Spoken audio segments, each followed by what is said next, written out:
Shalom, Bapak Ibu Saudara yang terkasih, selamat kembali kita melanjutkan kontekstual Bible reading pagi hari ini yang akan kita baca dari Markus pasal 11 ayat 1 sampai dengan yang ke-33.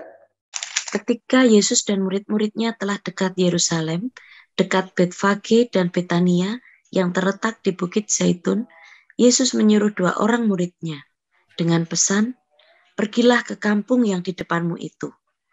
Pada waktu kamu masuk di situ, kamu akan segera menemukan seekor keledai muda tertambat yang belum pernah ditunggangi orang. Lepaskanlah keledai itu dan bawalah kemari. Dan jika ada orang yang mengatakan kepadamu, 'Mengapa kamu melakukan itu?' Jawablah, 'Tuhan memerlukannya. Ia akan segera mengembalikannya ke sini.' Mereka pun pergi dan menemukan seekor keledai muda tertambat di depan pintu di luar di pinggir jalan, lalu melepaskannya. Dan beberapa orang yang ada di situ berkata kepada mereka, 'Apa maksudnya kamu melepaskan keledai itu?' Lalu mereka menjawab seperti yang sudah dikatakan Yesus. Maka orang-orang itu membiarkan mereka. Lalu mereka membawa keledai itu kepada Yesus dan mengalasinya dengan pakaian mereka. Kemudian Yesus naik ke atasnya. Banyak orang yang menghamparkan pakaiannya di jalan, ada pula yang menyebarkan ranting-ranting hijau yang mereka ambil dari ladang. Orang-orang yang berjalan di depan dan mereka yang mengikuti dari belakang berseru, "Hosana, diberkatilah dia yang datang dalam nama Tuhan. Diberkatilah kerajaan yang datang, kerajaan Bapak kita Daud. Hosana di tempat yang maha tinggi." Sesampainya di Yerusalem, ia masuk ke bait Allah. Di sana ia meninjau semuanya. Tetapi sebab hari sudah hampir malam, ia keluar ke Betania bersama dengan ke-12 muridnya. Keesokan harinya, sesudah Yesus dan ke-12 muridnya meninggalkan Betania, Yesus merasa lapar. Dan dari jauh ia melihat pohon ara yang sudah berdaun. Ia mendekatinya untuk melihat kalau ia mendapat apa-apa pada pohon itu. Tetapi waktu ia tiba di situ, ia tidak mendapat apa-apa selain daun-daun saja, sebab memang bukan musim buah ara. Maka katanya kepada pohon itu, "Jangan lagi seorang pun makan buahmu selama-lamanya." Dan murid-muridnya pun mendengarnya. Lalu tibalah Yesus dan murid-muridnya di Yerusalem. Sesudah Yesus masuk ke bait Allah, mulailah ia mengusir orang-orang yang berjual beli di halaman bait Allah. Meja-meja penukar uang dan bangku-bangku pedagang merpati dibalikkannya. Dan ia tidak memperbolehkan orang membawa barang-barang melintasi halaman bait Allah. Lalu ia mengajar mereka, katanya, "Bukankah ada tertulis, rumahku akan disebut rumah doa bagi segala bangsa, tetapi kamu ini telah menjadikannya sarang penyamun." Imam-imam kepala dan ahli-ahli Taurat mendengar tentang peristiwa itu dan mereka berusaha untuk membinasakan dia, sebab mereka takut kepadanya, melihat seluruh orang banyak takjub akan pengajarannya. Menjelang malam mereka keluar lagi dari kota. Pagi-pagi ketika Yesus dan murid-muridnya lewat, mereka melihat pohon ara tadi sudah kering sampai ke akar-akarnya. Maka teringatlah Petrus akan apa yang telah terjadi. Lalu ia berkata kepada Yesus, "Rabi, lihatlah pohon ara yang kau kutuk itu sudah kering." Yesus menjawab mereka, "Percayalah kepada Allah. Aku berkata kepadamu sesungguhnya, barang siapa berkata kepada gunung ini, beranjaklah dan terbantinlah ke dalam laut, asal tidak bimbang hatinya, tapi percaya bahwa apa yang dikatakannya itu akan terjadi, maka hal itu akan terjadi baginya. Karena itu aku berkata kepadamu, apa saja yang kamu minta dan doakan, percayalah bahwa kamu telah menerimanya, maka hal itu akan diberikan kepadamu. Dan jika kamu berdiri untuk berdoa, ampunilah dahulu sekiranya ada barang sesuatu dalam hatimu terhadap seseorang, supaya juga Bapamu yang di surga mengampuni kesalahan-kesalahanmu. Tetapi jika kamu tidak mengampuni, maka Bapamu yang di surga juga tidak akan mengampuni kesalahan-kesalahanmu. Lalu Yesus dan murid-muridnya tiba pula di Yerusalem. Ketika Yesus berjalan di halaman bait Allah, Datanglah kepadanya imam-imam kepala, ahli-ahli Taurat dan tua-tua, dan bertanya kepadanya, dengan kuasa manakah engkau melakukan hal itu? Dan siapakah yang memberikan kuasa itu kepadamu, sehingga engkau melakukan hal itu? Jawab Yesus kepada mereka, aku akan mengajukan satu pertanyaan kepadamu. Berikanlah aku jawabnya, maka aku akan mengatakan kepadamu dengan kuasa manakah aku melakukan hal-hal itu. Baptisan Yohanes itu dari surga atau dari manusia? Berikanlah aku jawabnya. Mereka memperbincangkannya di antara mereka dan berkata, jikalau kita katakan dari surga, ia akan berkata, kalau begitu mengapakah kamu tidak percaya kepadanya? Tetapi masakan kita katakan dari manusia? Sebab mereka takut kepada orang banyak karena semua orang menganggap bahwa Yohanes betul-betul seorang nabi. Lalu mereka menjawab Yesus, kami tidak tahu. Maka kata Yesus kepada mereka, jika demikian aku juga tidak akan mengatakan kepadamu dengan kuasa manakah aku melakukan hal-hal itu.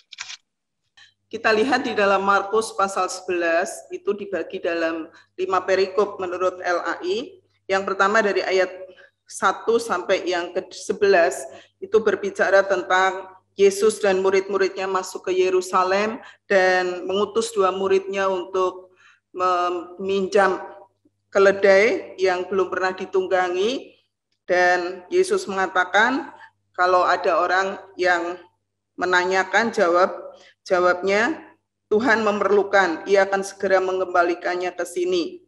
Kemudian dua murid itu pergi dan menemukan seekor keledai yang ditambah di pinggir jalan. Nah, waktu dua murid itu melepaskan ikatan keledai itu, orang bertanya, apa maksud kamu melepaskan keledai? Ayat 6 mengatakan, lalu mereka menjawab seperti yang dikatakan Yesus. Jadi kita lihat di sini Yesus punya otoritas atas perkataannya, ada wibawa, dan kemudian Yesus menunggangi keledai itu, dan kita melihat orang-orang di Yerusalem, banyak orang yang menghamparkan pakaiannya di jalan dan menyebarkan ranting-ranting, mengambil dari ladang orang-orang yang berjalan di depan mereka, mengikuti dari belakang. Hosana, diberkatilah dia yang datang dalam nama Tuhan, diberkatilah kerajaan yang datang, kerajaan Bapa kita Daud, Hosana di tempat maha tinggi. Nah, kita melihat di sini bahwa melalui perikop ini kita melihat Yesus diarak sebagai raja, dipuji dan disembah dengan sorak Hosana, dan ini melambangkan bahwa Yesus itu adalah raja yang berasal dari surga. Di situ dikatakan diberkatilah kerajaan yang datang, kerajaan Bapa kita Daud. Kemudian kita melihat Yesus masuk ke bait Allah setelah peristiwa itu, dan di situ dikatakan hari sudah hampir malam, lalu ia keluar ke Betania, dan dalam perjalanan kita melihat keesokan harinya Yesus dengan murid-muridnya meninggalkan Betania, dan Yesus kemudian merasa lapar, ya.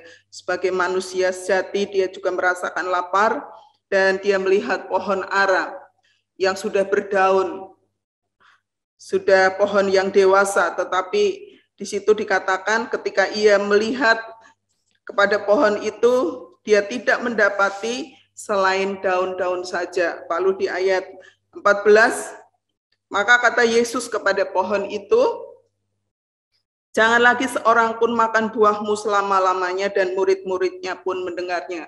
Yesus mengutuk pohon ara yang tidak berbuah itu.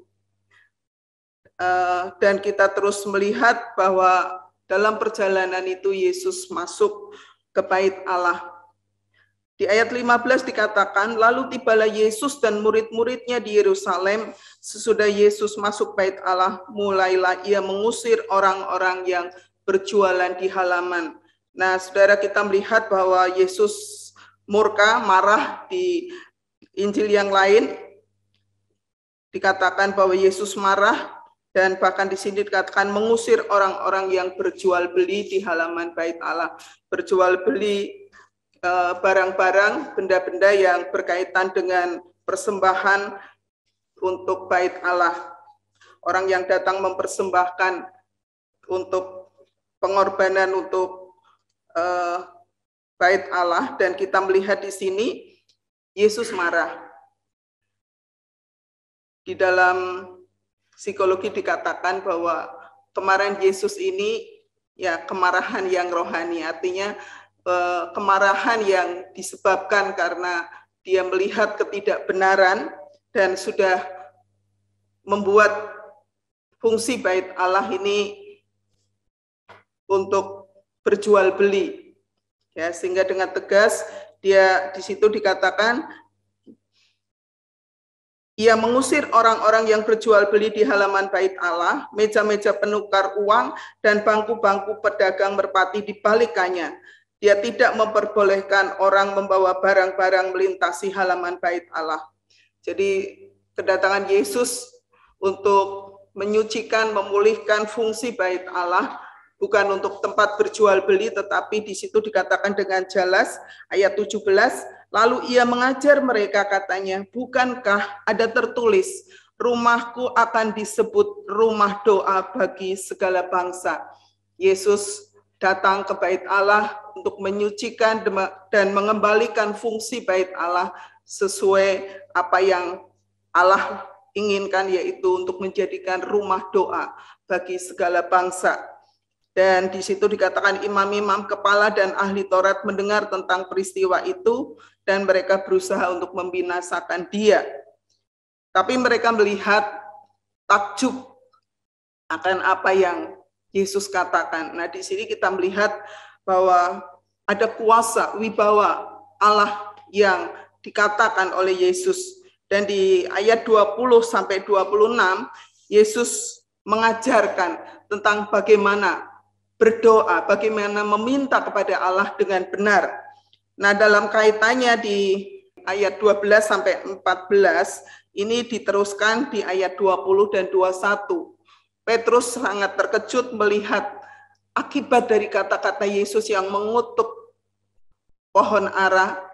Dan di situ dikatakan, maka teringatlah Petrus akan apa yang telah terjadi. Lalu ia berkata kepada Yesus, Rabi, lihatlah, pohon ara yang kau kutuk itu sudah kering.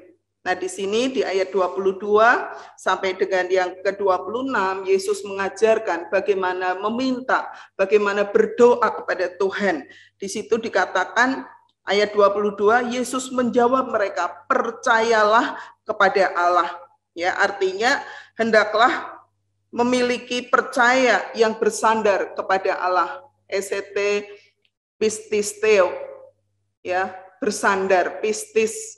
Ketika orang itu percaya, dia bersandar kepada Allah yang berkuasa atas segalanya. Dan dikatakan di sini ada kata percaya itu 2 kali, ya, di ayat yang ke-22 dan juga ke-24. Percayalah kepada Allah.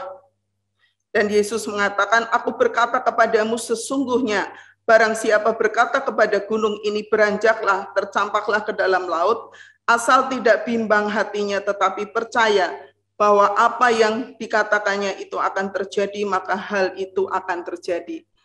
Berarti saudara, kita melihat bahwa ketika orang datang kepada Tuhan, meminta sesuatu kepada Tuhan, dia perlu percaya, memiliki iman percaya yang bersandar kepada Allah, Allah yang hidup, Allah yang berkuasa atas segala sesuatu, dan memperkatakannya, saudara. Bukan hanya percaya aja, tapi memperkatakannya. Ketika kita datang kepada Tuhan, mendapat rema daripada firman Tuhan, maka katakan.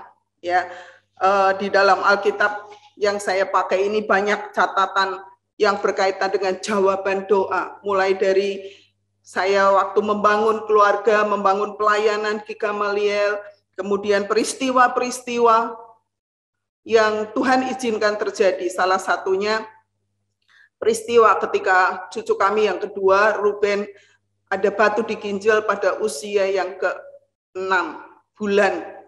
Ya. Waktu itu kami berdoa, berpuasa, lalu Tuhan kasih rema untuk memperkatakan. Jadi setiap pagi ya kami mengatakan batu yang diginjal Ruben sembuh dalam nama Yesus, hilang. Dan setelah melalui pemeriksaan lab berapa kali, batu itu masih ada, ya 0,8 ya 8,6 ya 8,6 mili. Kita melihat di situ bahwa apa yang dikerjakan Tuhan itu benar-benar luar biasa.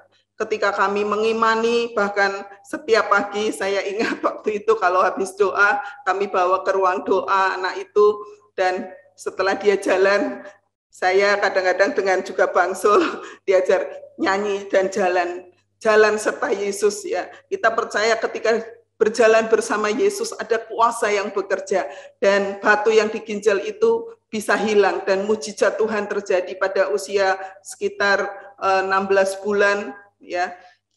Tuhan menyatakan kuasanya. Waktu dicek ternyata batu itu benar-benar hilang. Jadi saya meyakini apa yang dikatakan di Markus pasal 11 ayat 22 dan 24.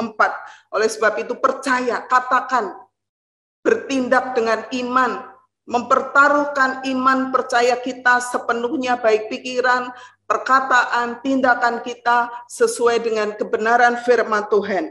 Dan di situ dikatakan memang, aku berkata ke ayat 23, beranjaklah, tercampaklah. Di dalam tafsiran dikatakan bahwa ketika orang mempertaruhkan imannya atau menyerahkan imannya kepada Yesus, percaya kepada Tuhan yang berkuasa atas segalanya, maka rintangan-rintangan yang menghalangi orang untuk menerima janji Tuhan akan disingkirkan. Salah satunya adalah tidak bimbang. Nah, ketika kita percaya kepada Yesus, percaya kepada janji Tuhan, bisa saja di dalam pikiran kita, dalam hati kita muncul rasa bimbang, rasa khawatir. Apa bisa ya? Apa bisa? Apa mungkin? Tapi ketika kita fokus dan memperkatakan iman atau percaya kita kepada janji Tuhan, maka apa yang kita harapkan itu terjadi dan semua kebimbangan itu disingkirkan. Dan ayat yang ke-25, Yesus juga mengajarkan bagaimana sikap kita di dalam kita meminta kepada Tuhan. Kita harus mengampuni dahulu sekiranya ada barang sesuatu dalam hatimu terhadap seseorang, supaya juga Bapamu yang di surga mengampuni kesalahan-kesalahanmu. Jadi kita perlu juga mengevaluasi apakah sikap saya berkenan di hadapan Tuhan, apakah saya benar di hadapan Tuhan. Di Yakobus 5 ayat 16 ya, kalau kita sungguh-sungguh berdoa tidak bimbang dan doa orang benar.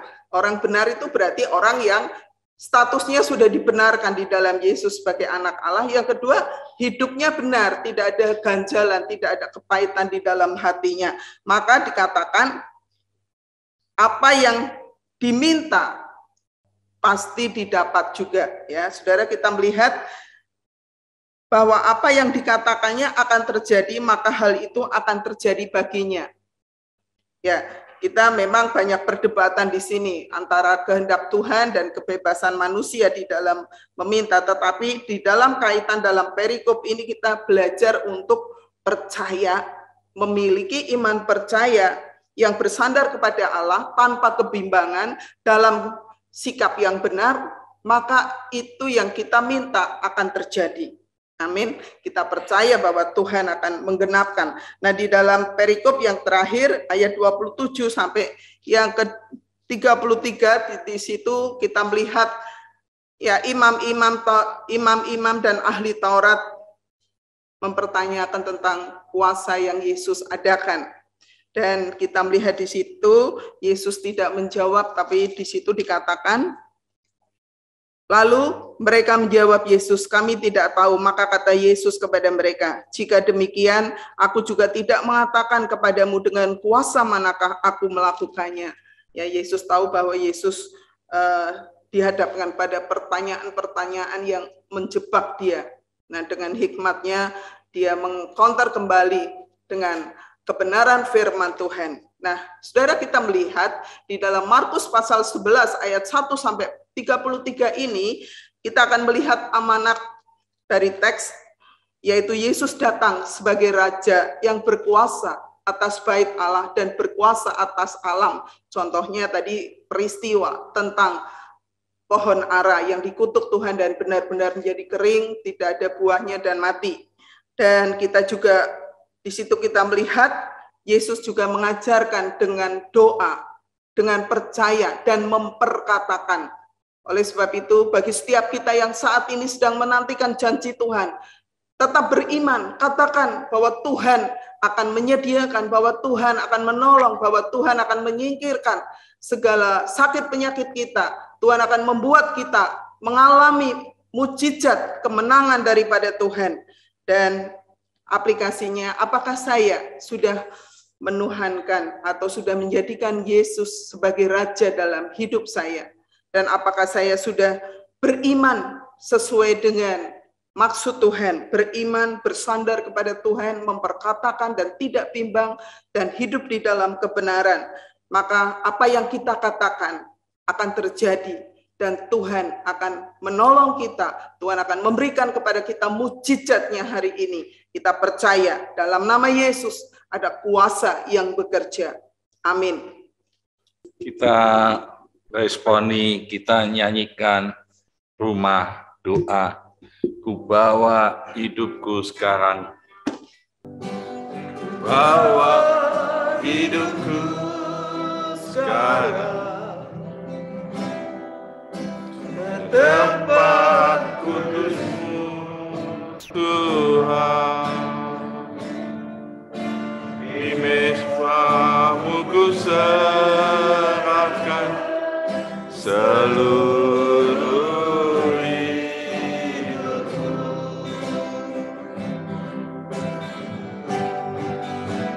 Penuhi hatiku sekarang dengan urapan yang baru, agar aku lebih lagi mendengar suara-Mu. Jadikan aku Tuhan, jadikan aku Tuhan. Rumah doaku agar semua suku bangsa datang menyembah-Mu. Amin. Jadikan aku Tuhan. Rumah doa-Mu agar semua suku bangsa datang menyembah. Biarlah pagi ini kita terus mengucap syukur kalau kita semua jadi rumah doa untuk berdoa bagi bangsa-bangsa percaya Yesus, datang pada Yesus. Kita juga terus doakan pemimpin-pemimpin rohani, bukan cuma jual beli di bait Allah, tapi sesuai dengan visi dan misi Allah. Kita mengucap syukur bersama-sama di dalam nama Tuhan Yesus. Kami mengucap syukur Tuhan, kasih setia-Mu, kebaikan-Mu Tuhan, supaya kami tetap ada di dalam rencana Tuhan, bahwa rumah doa, bait Allah, tubuh kami, hidup kami, jadi rumah doa, supaya membawa bangsa-bangsa datang pada-Mu Tuhan, datang pada Yesus. Kami terus mengucap syukur, gerakan suka berdoa di antara anak-anak-Mu Tuhan, terus kembali pada visi Tuhan. Tuhan, kami terus berdoa pemimpin-pemimpin yang ada di gereja-gereja Tuhan, tidak cuma jual beli, oh Tuhan, tapi jadi rumah doa di dalam nama Tuhan Yesus, di dalam nama Tuhan Yesus. Oh Tuhan berkati. Terima kasih Tuhan. Rumah doa kami mengucap syukur di dalam nama Tuhan Yesus. Kami terus berdoa.